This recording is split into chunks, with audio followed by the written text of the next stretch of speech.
From the moment Ryan Murphy declared that American Horror Story Cult would take on the 2016 election, the predominant obsession has been figuring out what this means and how exactly Donald Trump and Hillary Clinton figure into the season.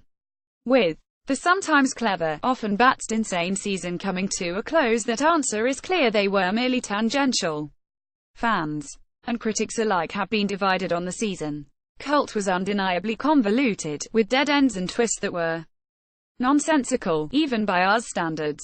Regardless of the reception, the season did what ours does best: tap into a primal terror, a paranoia Ryan Murphy saw becoming more concrete after the 2016 presidential election, when it became clear that everyone, regardless of political affiliation, had lost their collective minds. American Horror Story Cult's secret weapon was Leslie Grossman. Ours Cult was not about politics, but media illiteracy and how the frightening power of groupthink can be used and abused by savvy leaders. Admittedly, that thesis became hard to remember as the season began, especially with the Trump and Clinton masks in the intro, and Kai Anderson Evan Peters smearing Cheeto powder on his face. But it's all in the receipts. The season really is not about Trump, it's not about Clinton, Murphy said in an early interview with THR. It's about somebody who has the wherewithal to put their finger up in the wind and see that that's what's happening, and is using that to rise up and form power, and using people's vulnerabilities about how they're afraid.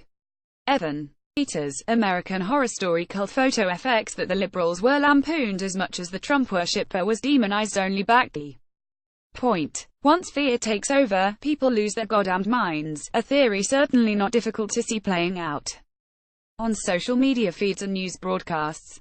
Murphy repeatedly brought the show back to the fact that this sad state of affairs is as funny as it is scary, as long as one happens to find gratuitous murder and dismemberment cute, and the dark humor of manipulation played out again and again.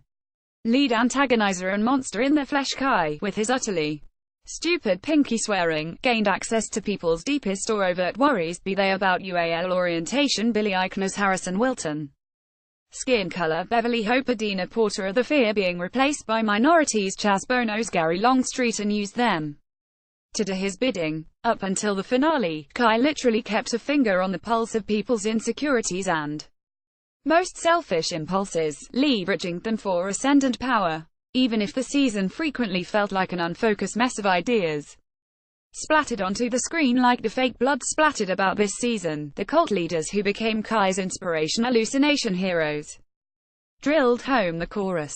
The scariest boogeyman aren't fictional figures or imaginary monsters that live in the dark, but mortals like Jim Jones and Charles Manson, men skilled at turning people into zombies by figuring out what they're afraid of and sending them out to eradicate it.